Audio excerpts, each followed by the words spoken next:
They shall fight against Mesopotamia. They shall fight against all the sons of Assyria and Persia. O efeito Nostradamus. Episódio inédito. A seguir, por History.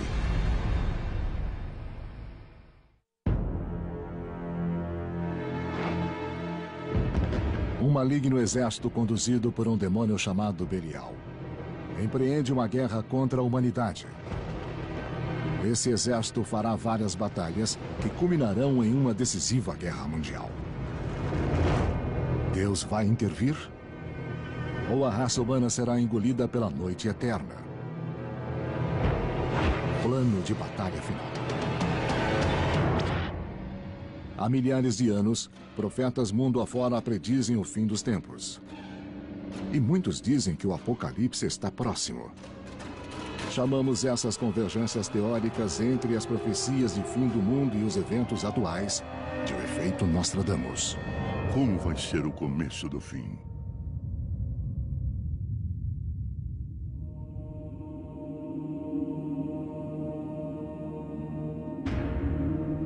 Em 1947, no deserto da Judéia, em uma remota caverna junto ao Mar Morto, um pastor nômade descobre um enigmático pergaminho que descreve uma profecia secreta.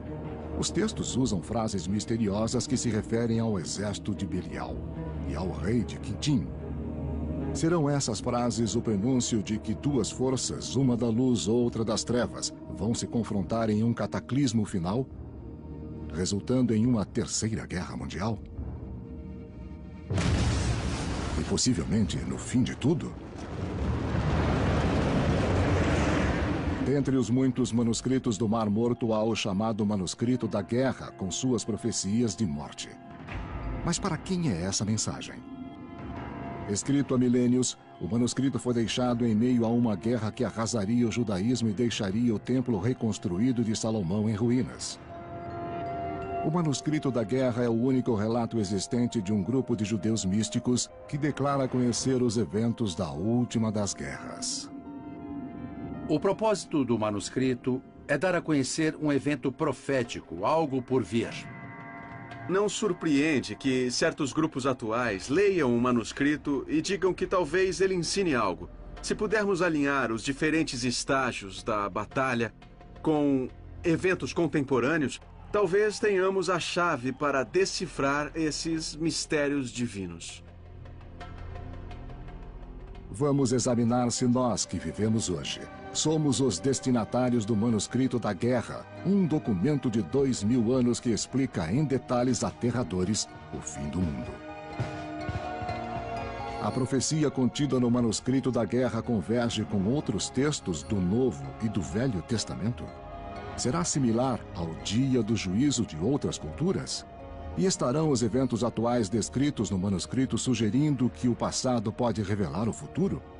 É mais um exemplo do efeito Nostradamus.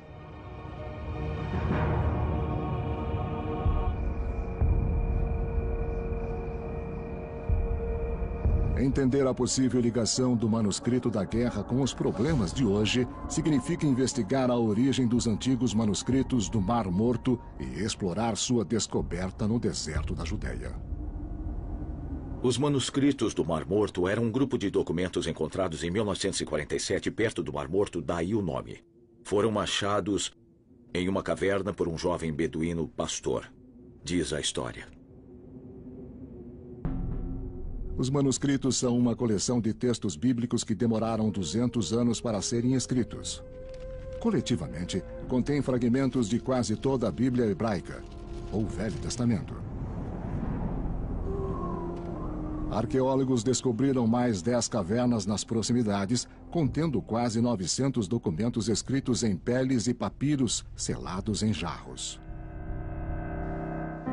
Os manuscritos são importantes porque são muito próximos das fontes originais de boa parte da Bíblia hebraica. Quando olhamos para as origens do cristianismo, tratamos com textos que foram manipulados, traduzidos, que não nos dão uma história fiel, mas uma interpretação da história. Os manuscritos do Mar Morto saíram diretamente de um grupo de pessoas que os escreveram. Isso nos dá uma ligação direta com as crenças deles e, de certo modo, com a história deles. Provavelmente foram escritos entre 170 a.C. e 68 d.C., e acredita-se que os manuscritos sejam o que restou de uma pequena seita judaica que vivia em Qumran, um planalto no deserto da Judéia, ao longo do Mar Morto, 19 quilômetros a leste de Jerusalém. A seita é conhecida como a dos Essênios. Isso significa que viveram no tempo em que o judaísmo rabínico e a comunidade que cercava Jesus, que acabou sendo sua igreja, estavam em formação. Só por isso já são um achado extraordinário. O que se tem são textos manuscritos autênticos de uma comunidade que viveu naquele tempo. Peritos acham que os essênios escreveram os manuscritos, mas quem são eles? Era um grupo de extremistas judeus que sentiu que tinha de se afastar da sociedade para se manter religiosamente puro. Fizeram isso porque estavam descontentes com sua sociedade que achavam doentia, e da qual não queriam mais participar por achar que esta sociedade estava afastada de Deus. Segundo estudiosos, os essênios acreditavam que os judeus tinham irritado a Deus por não viverem segundo as Escrituras e por serem seculares demais. Por isso, Deus permitiu que tantos invasores conquistassem as terras dos judeus, como os romanos. Os essênios eram comandados por um líder carismático que chamavam de Mestre da Integridade. Dão a ele o mérito de reunir e orientar o grupo. Era um líder muito carismático, a quem Deus deu a habilidade de interpretar corretamente as Escrituras, e os fiéis do movimento acreditavam na interpretação dele. Alguns historiadores acreditam que o Mestre da Integridade era membro dos saduceus, uma classe sacerdotal judaica expulsa pelos romanos. Os essênios acreditavam que os saduceus eram os sacerdotes do sagrado templo judaico de Jerusalém. Apesar de dizerem que os essênios viviam uma vida pacata, muitos os consideravam um culto apocalíptico. As pessoas acham que os essênios, como grupo, eram amantes da paz, reservados, apolíticos, meditativos. Não foi esse grupo que escreveu os manuscritos do Mar Morto. Eles são definidos pelo que os manuscritos dizem. Não são amantes da paz, nem são meditativos. Os manuscritos são apocalípticos, militantes e agressivos. Intérpretes dos manuscritos sugerem que a crença no apocalipse iminente tenha inspirado os essênios a criar o manuscrito da guerra, que acreditam que seja um antigo tratado da arte da guerra. Mas ele pode ser interpretado como uma profecia do futuro Armagedon? A evidência pode estar no texto do manuscrito da guerra, que expõe a estrutura para um violento confronto entre forças opostas. As primeiras linhas do texto dizem: o primeiro ataque dos Filhos da Luz será assumido contra as forças dos Filhos das Trevas. Estudiosos do manuscrito da guerra acreditam que os essênios falavam de si mesmos quando citavam os Filhos da Luz. Chamavam a si mesmos de Comunidade da Nova Aliança. Os Filhos da Luz, portanto, incluem os que sabem a verdade sobre a interpretação das Escrituras e sua aplicação. Mas há quem veja paralelos entre os essênios e certos praticantes da fé judaica atual. Os judeus sempre viram a si mesmos como as pessoas que têm a missão de representar a luz, em termos de luz espiritual e valores. Mas o manuscrito também enfatiza um grupo misterioso chamado de Filhos das Trevas, que dará combate aos Filhos da Luz. Serão essas as forças do mal, que deram as costas para Deus? Referindo-se aos Filhos das Trevas, o texto diz: quem os apoia são os que violaram a aliança. Os Filhos das Trevas, descritos no manuscrito da guerra, também incluem os violadores da aliança. E essa terminologia nos revela um aspecto interessante dessa visão apocalíptica de mundo. Há inimigos de fora, mas muito cuidado também com os inimigos internos. Para entender quem são os Filhos das Trevas de hoje, temos de ver quem violou a aliança no entendimento dos essênios. São as pessoas que se afastaram de Deus, mas se dizem religiosas.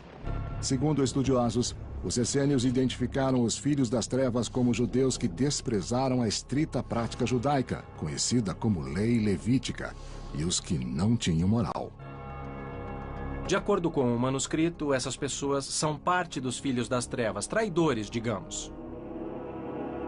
Mas o manuscrito da guerra traz evidências de quem são os filhos das trevas e os filhos da luz nos dias de hoje? A história pode dar uma pista. Em 37 a.C., depois de séculos de dominação de persas e gregos, Jerusalém se viu novamente ocupada, desta vez pelos romanos. Há um novo inimigo contra quem lutar. Agora Roma governa e arbitra quem é o rei do povo judeu, como Herodes o Grande, que não era judeu. Isso fere os sentimentos judeus e também fere profundamente os sentimentos de quem aderiu ao manuscrito da guerra. Quem escreveu os textos odiava os romanos, odiava ser dominado por uma força invasora estrangeira. Os romanos eram tiranos pagãos que insistiam que se oferecessem sacrifícios ao imperador romano dentro do templo judeu, que exigiam pagamento de impostos a Roma. E também tinham muitas práticas que os judeus consideravam sujas e imorais.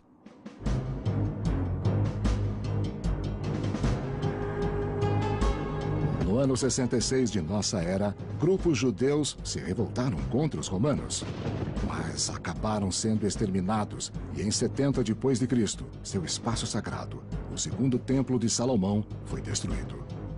Historiadores acreditam que, além da destruição de Jerusalém, os romanos também avançaram até o Mar Morto. Plínio foi o general que conquistou a região que tinha de ser conquistada. E havia vários grupos extremistas com intenções militaristas. Entre eles o grupo do Mar Morto, que escreveu os manuscritos. Antes de encontrar seu destino, os essênios deixaram uma profecia sobre o aniquilamento da humanidade. Alguns veem similaridades entre a violência desferida contra os essênios e modernas calamidades de nosso tempo. Pistas apontam para este esquecido ponto do Oriente Médio. Será este o palco do Apocalipse?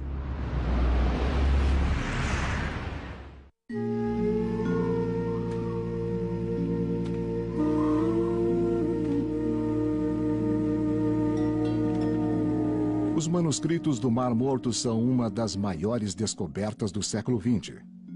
Entre esses antigos textos tem a profecia de uma batalha final entre o bem e o mal. As forças da luz e das trevas. O manuscrito da guerra. Há quem interprete que ela prediz a Terceira Guerra Mundial em nossos dias. A realidade mostrada no manuscrito da guerra fica no nível da expectativa. Mas se aceitarmos que o manuscrito reflete o texto bíblico, então essa realidade terá de acontecer no futuro. Segundo peritos, nada menos de 900 textos falam dos tempos violentos e difíceis que os essênios viveram sob a dominação romana. Historiadores apontam que as legiões romanas eram muito motivadas pela ganância e pelo enriquecimento de seus governantes em Roma. Hoje em dia, há legiões de pessoas igualmente sedentas de dinheiro e poder. Quero o poder para enriquecer e quero enriquecer para ter poder. Poder e dinheiro. Dinheiro e poder são termos sinônimos. Isso também é revelado nos Filhos das Trevas. O manuscrito da guerra indica que seus autores, os essênios, odiavam quem demonstrasse ser ganancioso e retratassem os Filhos das Trevas com esse perfil. Porque são uma congregação perversa. Sua força é como uma fumaça que se dissipa. Toda criatura da ganância vai definhar depressa, como flor em tempo de colheita. Segundo alguns estudiosos, o manuscrito da guerra sugere que as chamadas trevas, inimigas das pessoas boas, são sem moral e são guiadas pela ganância. No manuscrito da guerra, o imoral e ganancioso líder dos Filhos das Trevas tem um nome: Belial. Maldito é Belial por seus contenciosos propósitos, assim como por sua censurável conduta, e malditos são os espíritos que o cercam por suas más intenções. O manuscrito da guerra fala dos Filhos das Trevas, que são os que seguem uma figura celestial de nome Belial, um dos nomes de Satã. Belial é como chamam o diabo. As palavras são as mesmas para cristãos, judeus e islâmicos. Dizem diabo, Belial e coisas assim. A palavra Belial é uma contração de duas palavras hebraicas, Beli e Iaal. Belial. Em português fica Belial. Beli, em hebraico, quer dizer usar ou consumir algo. É pegar uma coisa e consumi-la. E Iaal é a palavra hebraica para lucro. Será esta mais uma ligação direta entre antigas percepções e eventos atuais?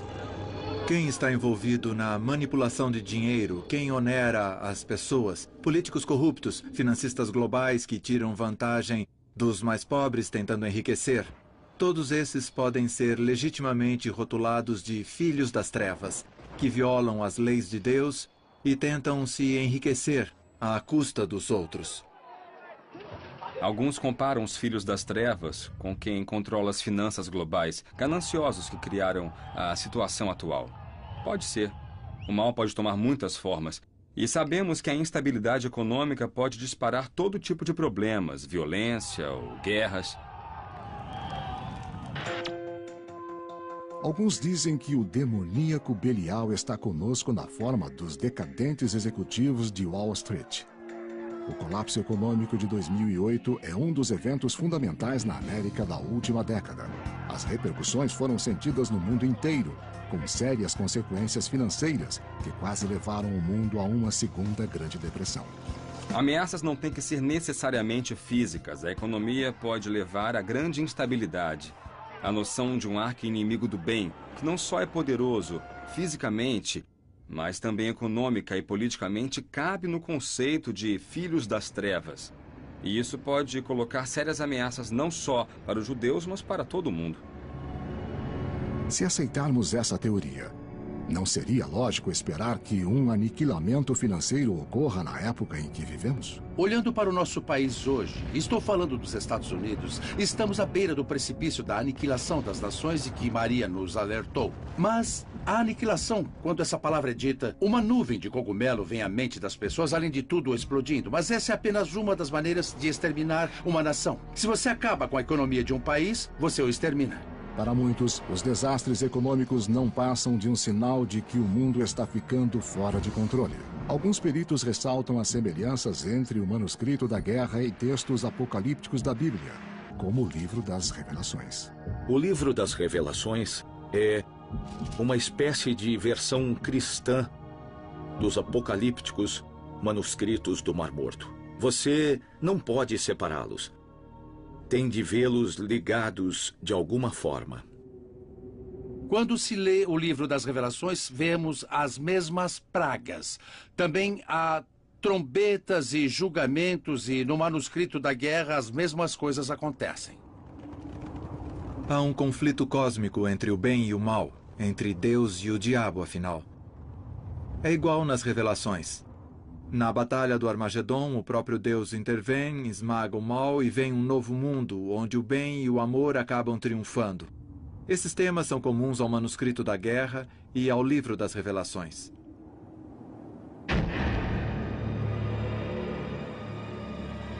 Estudiosos também veem uma convergência entre o manuscrito da guerra e profecias do dia do juízo final da Bíblia judaica mais aceita, o Velho Testamento.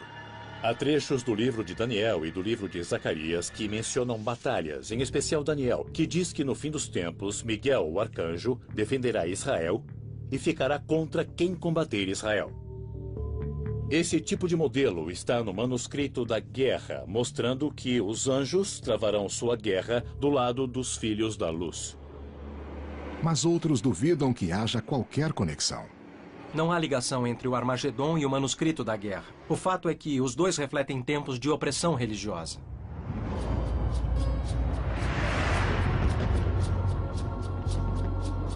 Mesmo assim, as profecias da Bíblia judaica, do livro das Revelações e do manuscrito da guerra convergem ao predizer destinos semelhantes para a humanidade. Será mera coincidência ou algo mais? Talvez seja um aviso insistente. Haverá uma tormenta se preparando hoje? Uma tormenta do mal que reúne forças e que ecoa nos antigos textos? O manuscrito da guerra aponta para a grande força dos filhos das trevas. E para quem acredita na profecia, o texto prediz o exato lugar onde a Terceira Guerra Mundial pode irromper.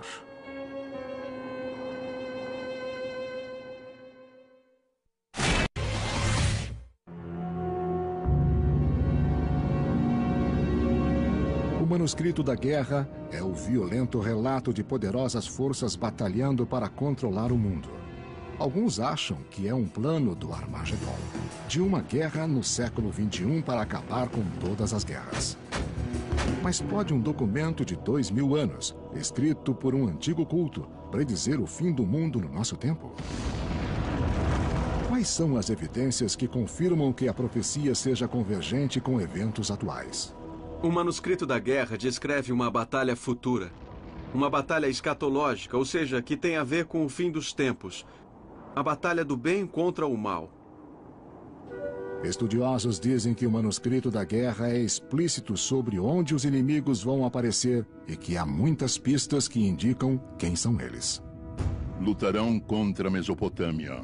Lutarão contra todos os filhos da Assíria e da Pérsia. Essas terras são muito habitadas hoje por gente hostil às crenças religiosas dos antigos essênios e de sua contrapartida moderna. Até hoje, há muitos conflitos religiosos na região. Mesopotâmia é um termo geral para descrever a região a leste da Jerusalém de hoje, ou seja, todos os países que estão a leste de Israel. A Assíria é o Iraque e a Pérsia, sabemos, é o atual Irã. Como se vê, são países envolvidos em eventos contemporâneos, centros de desavenças do mundo atual.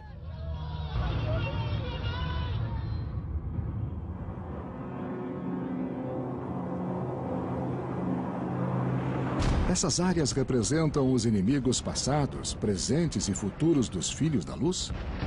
Qual a correlação entre as antigas nações com as de hoje? Parte do problema é que não sabemos exatamente quem é quem. E as realidades geopolíticas do mundo de hoje são muito diferentes do que eram em tempos bíblicos. Terá a profecia do manuscrito da guerra predito que o Apocalipse vai emanar dessa exata região? Uma região em que cristãos, judeus e muçulmanos se enfrentam há mais de 2000 anos? O Oriente Médio é o centro da civilização humana e sempre esteve no centro de grandes conflitos entre grandes civilizações. São 3 religiões, cada uma achando que tem a palavra final sobre a mensagem de Deus para a humanidade. Isso não se concilia por mais que se tente. E 2 dessas religiões vivem uma em cima da outra no Oriente Médio.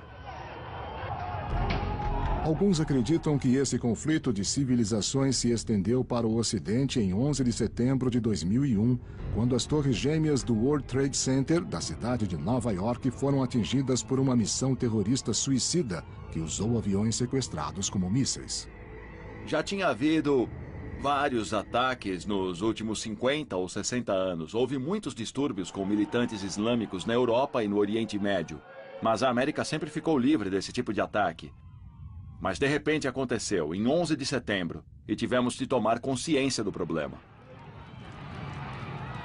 Ninguém tinha passado por nada parecido até então. Nem Israel, que lutou contra o terrorismo desde sua fundação, tinha sofrido um ataque que levou quase 3.000 vidas, causou grande destruição e gerou um distúrbio econômico de longo prazo. Depois dos ataques de 11 de setembro, o conflito entre Estados Unidos e Oriente Médio cresceu dramaticamente. Os eventos de 11 de setembro levaram guerra ao Afeganistão e ao Iraque, guerras que estão se espalhando por regiões adjacentes. Vários conflitos graves acontecem simultaneamente no Oriente Médio. Há várias batalhas por poder, por posição e por controle. Existe o conflito Irã-Iraque, que acabou transformando o Irã numa superpotência local. E os países árabes, em geral, temem por um desequilíbrio de poder que pode levar a uma corrida por armas nucleares na região. O Irã ocupa a região mencionada no manuscrito da guerra como sendo a Pérsia, e tem sido um centro de conflitos no Golfo Pérsico há anos, com seu governo islâmico profundamente conservador e ativamente hostil ao Estado de Israel. O Irã tem um papel significante no Oriente Médio e a perspectiva do país desenvolver armas nucleares coloca os outros estados árabes em posição insegura.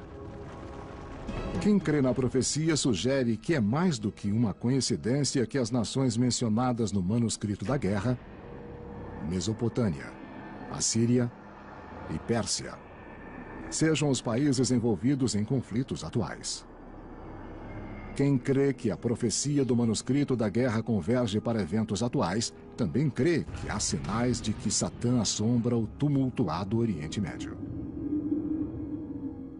Na história toda, há batalhas entre os que tentam controlar, assumir o poder, avançar, conquistar, e os que tentam defender sua liberdade. E vemos conflitos similares nos dias atuais. Outros sugerem que o conflito religioso, particularmente na Terra Santa, é um sinal desencorajador, mas típico da condição humana.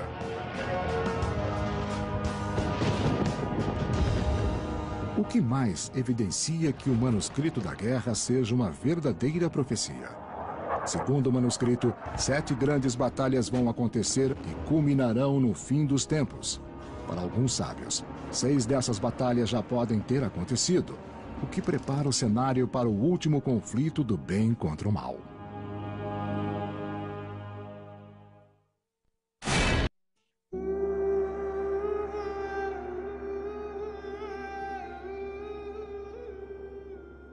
Os manuscritos do Mar Morto são os únicos textos que restam de um antigo e apocalíptico culto judaico, o dos essênios.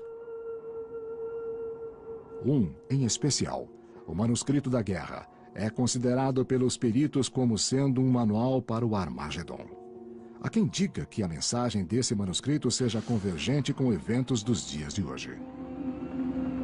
O manuscrito da guerra é parte de um cenário maior de fim dos tempos. É parte da visão judaica de como o mundo vai evoluir, e o mundo cristão herdou isso. Mas há um problema: a cronologia.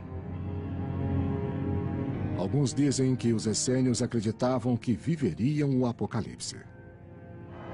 Mas uma crença geralmente aceita pelos judeus fala em um intervalo de 6.000 anos entre Adão, o primeiro homem, e a chegada do Messias, que inicia o Armagedon. A maioria dos judeus da época dizia que faltavam 4.000 anos para o Armagedon, nessa cronologia.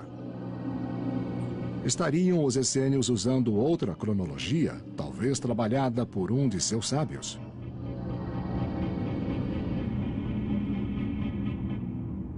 Isso remete ao mestre da integridade, que conhece os mistérios dos ditos dos profetas.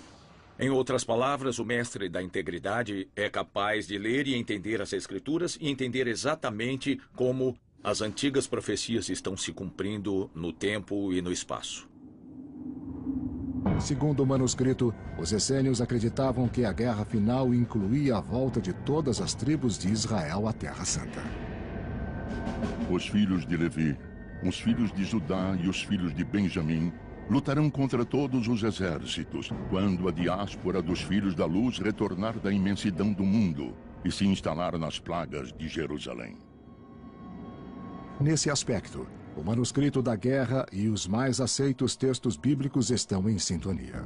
A Bíblia ensina claramente que no fim dos tempos haverá uma reunião das tribos de Israel e que o inimigo se reunirá para combatê-las. Mas no primeiro século antes de Cristo, na Judéia, só havia basicamente as 3 tribos citadas como sendo de filhos da luz: Levi, Judá e Benjamim. Se o manuscrito da guerra for exato, sua predição referente à volta do povo judeu a Israel se alinha com os textos bíblicos do Apocalipse. São comumente indicados 2 eventos do século XX que confirmam a profecia do retorno do povo judeu à Terra Santa. Primeiro, em 1917, a Grã-Bretanha tomou controle da Palestina e, na Declaração de Balfour, convidou os judeus do mundo inteiro a voltarem para Israel. Segundo muitos fundamentalistas cristãos, isso iniciou os últimos dias, ou o juízo final da humanidade, como descrito na Bíblia. Vários elementos na sociedade israelense têm a ética dessa mentalidade apocalíptica dos últimos dias. E muitos evangélicos e fundamentalistas do mundo têm um quadro referencial semelhante e veem a fundação do Estado de Israel como a pedra angular do Apocalipse. Em 14 de maio de 1948, o Estado de Israel foi estabelecido, mas seus vizinhos árabes não o reconheceram. Egito, Síria, Jordânia, Líbano e Iraque atacaram no dia seguinte, começando uma sangrenta guerra que durou 1 ano, a primeira de muitas. Os árabes estavam convencidos de que a criação de um Estado judeu era injusta, que não deveria existir, e foram à guerra para evitar a criação desse Estado. E os israelenses acabaram ganhando essa guerra.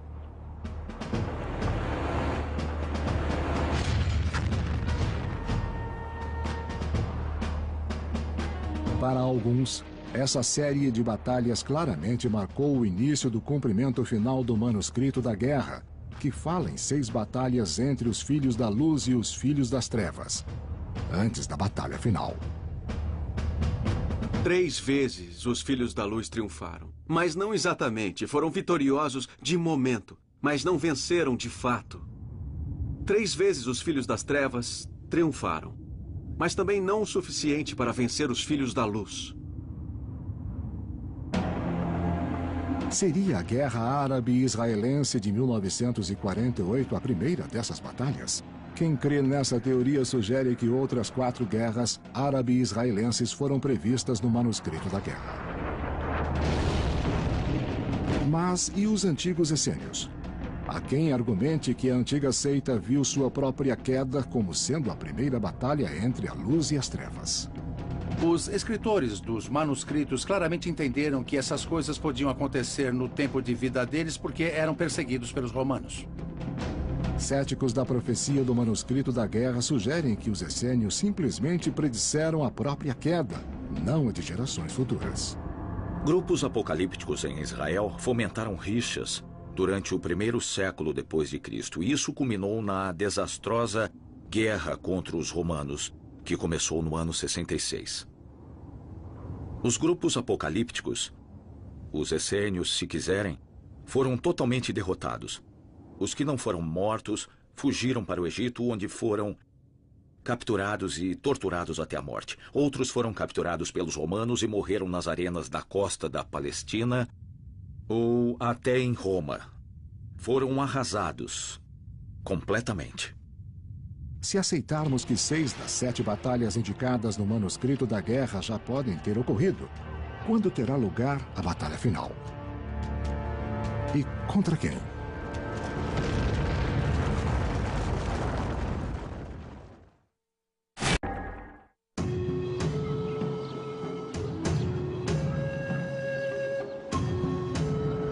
Será o manuscrito da guerra um simples manual que traça uma estratégia militar? Ou, como sugerem muitos, é uma visão profética da Terceira Guerra Mundial?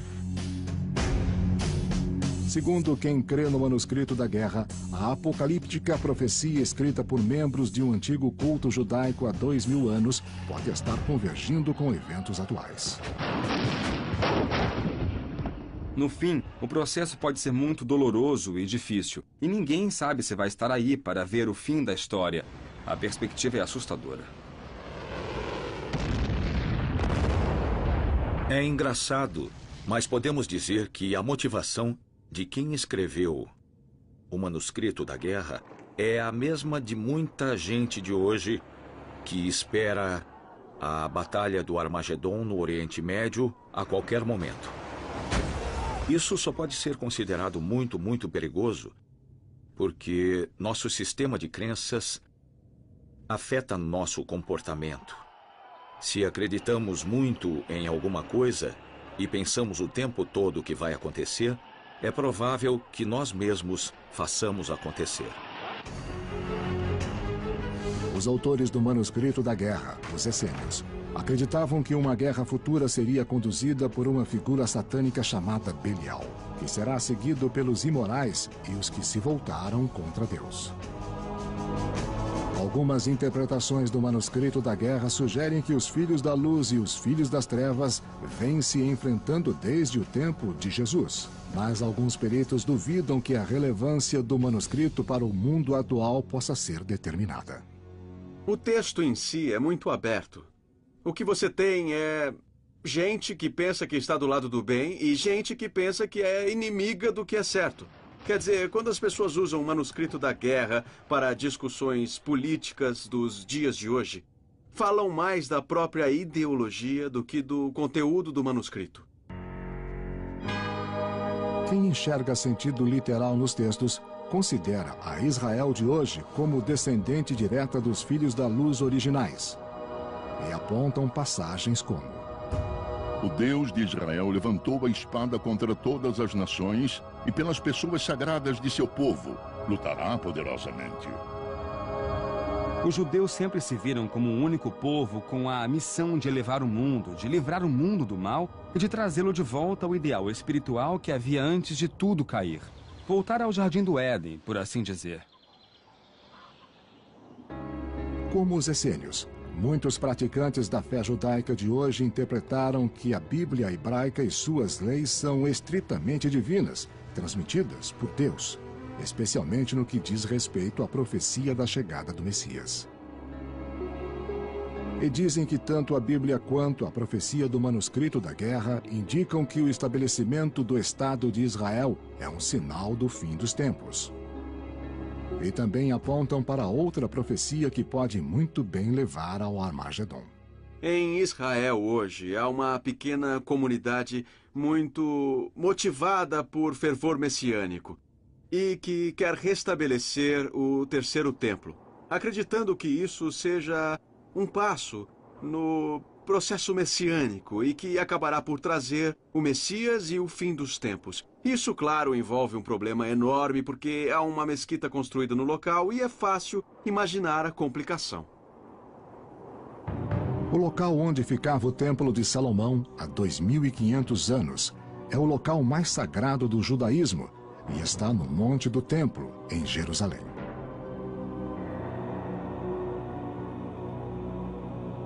O Monte do Templo é muito importante para os judeus porque diz a tradição que ali Abraão foi sacrificar o filho. Foi ali que Davi construiu o primeiro templo, onde guardou a Arca da Aliança com os mandamentos. Foi o único lugar onde o Espírito de Deus realmente esteve. Então não pode haver local mais sagrado para o povo judeu. A fé islâmica também considera o Monte do Templo um local sagrado. Os muçulmanos se referem a ele como nobre santuário. E o Monte do Templo é o terceiro lugar mais sagrado do Islã. Segundo o Alcorão, o profeta Maomé foi a Jerusalém no século VII e ascendeu aos céus no Monte do Templo, no exato local onde hoje está a mesquita de Al-Aqsa e também o Domo da Rocha. Terminado no ano 691, o local está impregnado de crenças e antigos ressentimentos. Israel tem a posse física do Monte do Templo. Mas a coisa é mais complicada legalmente. Israel cedeu a posse legal a autoridades religiosas muçulmanas. Mas, ao menos, há a possibilidade técnica e logística de Israel dizer que quer construir um templo ali. Isso exacerbou o nível de engajamento e o nível de envolvimento desses grupos que pressionam para que algo aconteça. Mas há mais. Alguns fundamentalistas cristãos acreditam que a reconstrução do Templo de Salomão vai apressar a volta de Jesus, de modo que eles também querem a reconstrução. Há alguns membros de comunidades evangélicas nos Estados Unidos que apoiam a iniciativa porque acham que o grupo messiânico judaico está correto, exceto sobre a identidade do Messias. Agora, como isso vai acontecer, fica por conta de cada um, porque acho que o significado de jihad vai ficar muito claro se alguém tentar destruir os prédios do Monte do Templo.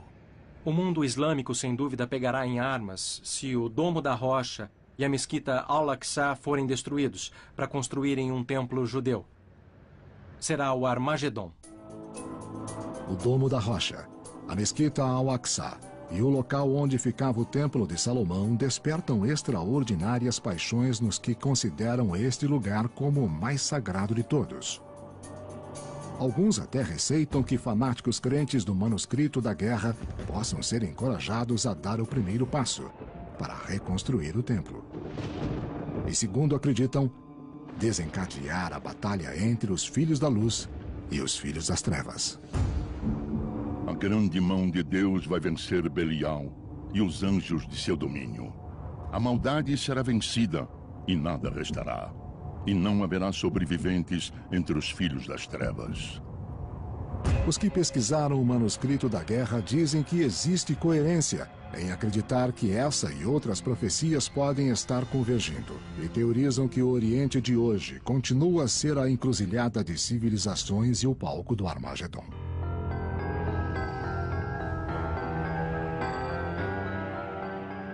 Segundo o manuscrito da guerra, o céu se abre. A espada de Deus desce e Miguel, o arcanjo, desce para guiar os filhos da luz. E Deus vai intervir e vai derrotar o inimigo com uma espada não humana. Seja lá o que isso for, tudo é deixado oculto para permitir que Deus intervenha como quiser. O que pode ser essa espada não humana? Alguma arma poderosa que só Deus possui? Algum meio inexplicável de intervenção divina? Ninguém sabe ao certo. No fim dos tempos, haverá o retorno do Messias. No Islã, no judaísmo e no cristianismo. Agora, se os três Messias são a mesma pessoa, ou se três Messias vão decidir quem é quem pelas armas, ninguém sabe. Mas permanece o fato. Nessa grande batalha de que falam os textos, muitos acreditam. E se essa crença orienta a vida dessa gente toda, quem pode dizer que a batalha não vai acontecer? O futuro ainda não está escrito, mas talvez esteja previsto em pergaminhos, curtidos por 2000 anos de deserto junto ao mar. Apesar disso, a humanidade se detém mais uma vez para pensar em seu destino. Mais um dia, talvez o último. Nossas respostas continuam ocultas no efeito Nostradamus.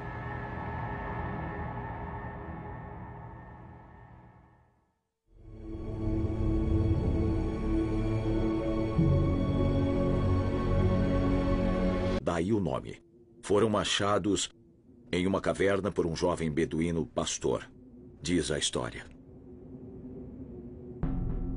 Os manuscritos são uma coleção de textos bíblicos que demoraram 200 anos para serem escritos. Coletivamente, contém fragmentos de quase toda a Bíblia hebraica, ou Velho Testamento.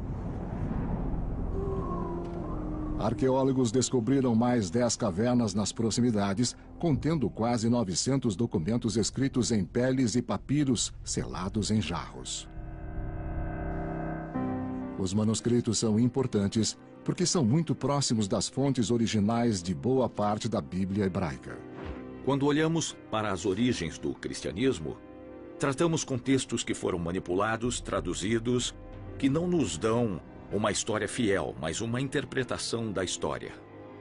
Os manuscritos do Mar Morto saíram diretamente de um grupo de pessoas que os escreveram.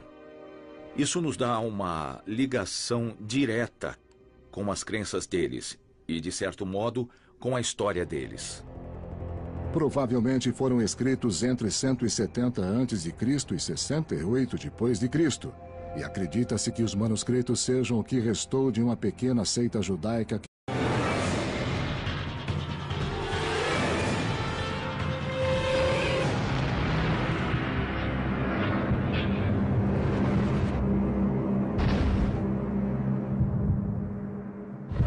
They shall fight against Mesopotamia. They shall fight against all the sons of Assyria and Persia. O efeito Nostradamus. Episódio inédito. A seguir, por History.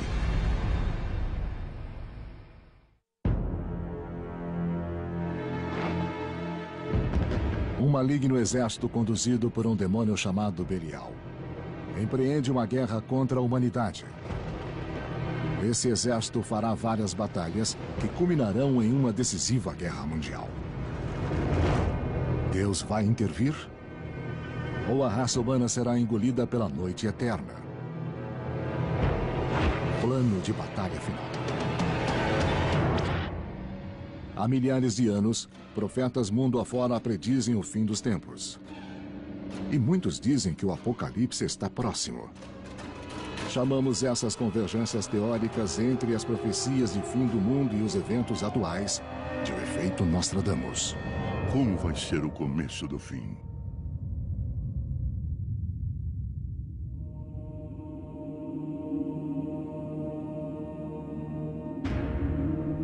Em 1947, no deserto da Judéia, em uma remota caverna junto ao Mar Morto, um pastor nômade descobre um enigmático pergaminho que descreve uma profecia secreta. Os textos usam frases misteriosas que se referem ao exército de Belial e ao rei de Quintim. Serão essas frases o prenúncio de que duas forças, uma da luz, outra das trevas, vão se confrontar em um cataclismo final, resultando em uma terceira guerra mundial? E possivelmente no fim de tudo? Dentre os muitos manuscritos do Mar Morto há o chamado Manuscrito da Guerra, com suas profecias de morte. Mas para quem é essa mensagem? Escrito há milênios, o manuscrito foi deixado em meio a uma guerra que arrasaria o judaísmo e deixaria o templo reconstruído de Salomão em ruínas. O Manuscrito da Guerra é o único relato existente de um grupo de judeus místicos que declara conhecer os eventos da última das guerras. O propósito do manuscrito é dar a conhecer um evento profético, algo por vir. Não surpreende que certos grupos atuais leiam o manuscrito e digam que talvez ele ensine algo. Se pudermos alinhar os diferentes estágios da batalha com eventos contemporâneos, talvez tenhamos a chave para decifrar esses mistérios divinos. Vamos examinar se nós que vivemos hoje somos os destinatários do Manuscrito da Guerra, um documento de 2000 anos que explica em detalhes aterradores o fim do mundo. A profecia contida no Manuscrito da Guerra converge com outros textos do Novo e do Velho Testamento? Será similar ao dia do juízo de outras culturas? E estarão os eventos atuais descritos no manuscrito sugerindo que o passado pode revelar o futuro? É mais um exemplo do efeito Nostradamus.